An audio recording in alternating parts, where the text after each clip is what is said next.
Butun dunyo onalar bayramini tabriklayotganda Uyg'ur harakati bayonot e'lon qilib, Sharqi Turkistonda oila va farzand ta'sirida chekayotgan onalarning ahvoliga diqqat tortdi. Uyg'ur harakati bayonotida onalar bayramining yiqilishiga ergishib, Uyg'ur harakati dunyodagi barliq onalarga qizg'in tabriklarni bildirdi.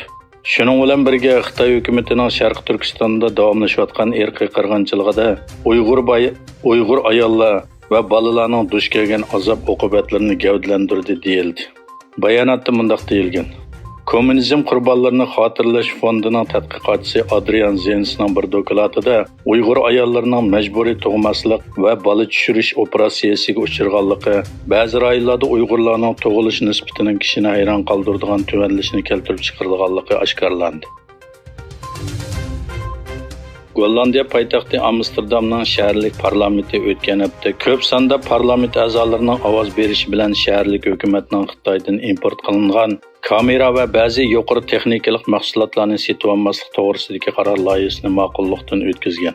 Qarorda Xitoyning Uyg'urlarga qaratgan kishilik huquq dafsandichiligi va irqiy qirg'inchiligi bilan chetishligi bo'lgan shirkatlar ishlab chiqargan kamera va ba'zi texnikalik mahsulotlarni sotib olishning cheklanganligi ko'rsatilgan. Mazkur qaror loyihasini Gollandiyadagi Danik partiyasidan bo'lgan parlament a'zosi Sulaymon Koyuncu apandi sungan.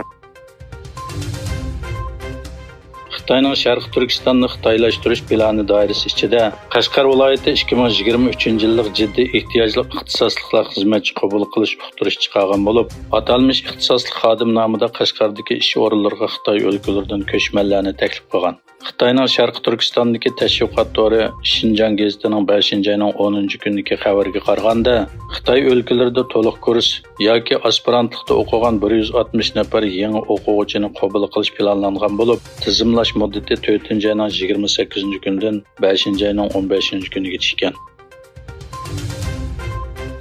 Xitoy askarlikka ilish belgilamasiga tuzatish kirgizgan bo'lib, bir tarafdan yuqori safoliq peshqadam askarlarni chaqirish bilan birga yuqori texnikalik oliy maktab o'quvchilarini taklif qilib, ularni urushga tayyorlamoqda.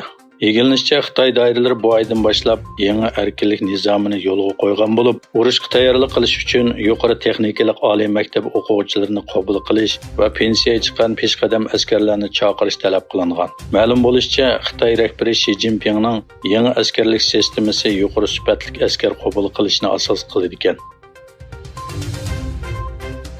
İsrail armiyasi 9-may G'azzaga hujum qo'zg'agandan buyon 371 nishonga hujum qilganligini e'lon qildi. İsrail hujumlarida hozirgacha 6 bola va 3 ayolni o'z ichiga olgan 33 falastinlik hayotidan ayrildi. 32 bola va 17 ayolni o'z ichiga olgan 93 falastinlik yaralandi. Türkiye'nin har qaysi joylarida prezident saylami va 28-navbatlik parlament saylamiga bilet tashlash soat 8da boshlandi. Türkiye miqyosida 60.697.843 saylovchi bilet tashlaydigan bo'lib, bilet tashlash soat 17da oxirlashadi.